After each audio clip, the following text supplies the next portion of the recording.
Well, the Liverpool fans and even Brendan Rodgers were absolutely furious that the club did not buy a striker in the transfer window. On Monday morning, John W. Henry, the owner, the principal owner, reacted by issuing a letter to the fans on the club's website. He admitted that he was disappointed that the club were unable to sign a striker, but he went on to defend the transfer strategy. He said that the club would not risk their future on older players. They were looking to build for the future. He blamed the previous regime. He apportioned some blame to the previous regime, said they're still correcting those mistakes, admitted that FSG have made some mistakes of their own, which of course they have. But he said the club are looking for a sustainable future. He reiterated the commitment to financial fair play, which is really, really important to Liverpool. That's one of the reasons FSG bought the club. And that was also a reason why they appointed a young, ambitious manager in Brendan Rodgers. And he said they're looking to the next 16 years, not the next 16 weeks.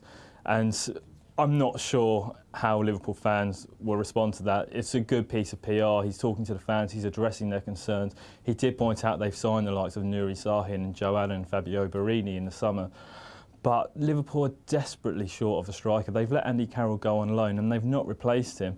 And the fans aren't stupid. They know that Brendan Rodgers was desperate for a striker. They tried to sign Theo Walcott. They tried to sign Daniel Sturridge. They tried to sign Clint Dempsey and they failed with all. And Clint Dempsey is a brilliant example of what John Henry's talking about in this letter, because he said they don't want a short-term player who's only going to be at the club for 2 years. Clint Dempsey's 29. FSG didn't see the long-term value in that. And the thing is, they've been in football for 2 years and they have had their fingers burnt. He admitted they made mistakes, but obviously he's not going to admit to the gravity of those mistakes. They appointed Kenny Dalglish, they appointed Damien Comolli, and they backed him. They backed them, and it didn't work out at all. It was a disaster.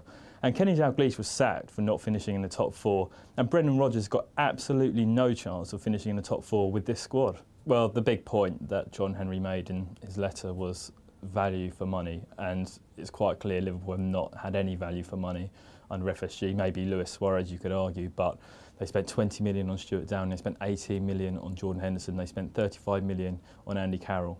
Stuart Downing is now a left back according to Brendan Rodgers. They would have let Jordan Henderson go to Fulham, and Andy Carroll, a £35 million striker, they've let him go on loan to West Ham. And the only reason Brendan Rodgers let him go on loan, don't get me wrong, he's not a Brendan Rodgers type of player. The only reason Rodgers let him go on loan because he wanted to free up the wages to bring in another striker like Daniel Sturridge. And it hasn't happened, and he's looking at him, he's looking silly now, Brendan Rodgers, and he's even admitted that he wouldn't have let Andy Carroll go if he wasn't expecting to sign another striker. And he's a victim of the previous regime himself. It's all well and good John Henry blaming Hicks and Gillette, but now Rodgers is suffering for the mistakes made by Damien Comolli and Kenny Dalglish, who were appointed and backed by FSG. When have Liverpool lost out to Tottenham on 2 key targets? They've done it this summer. Gylfi Sigurdsson and Clint Dempsey have both signed for Tottenham and not Liverpool. And one of the reasons FSG bought Liverpool was because of the financial fair play rules being brought in by UEFA, and Henry alluded to it in his statement, in his letter.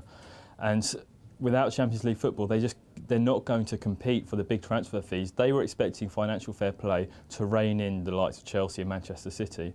They've watched Chelsea go and buy Eden Hazard, Oscar, spend all this money on these huge players, and they must be wondering now whether Liverpool are ever going to break into that top 4 again. And it's a vicious circle, because without the Champions League money, they can't attract the top players, they can't afford the transfer fees, they can't afford the wages. It's all well and good Ian Air getting massive commercial deals with Warrior and Standard Chartered, but they're not going to get the big names now, and that's shown by the way they were scrapping around for loan signings and players less than £5 million on the final day of the window.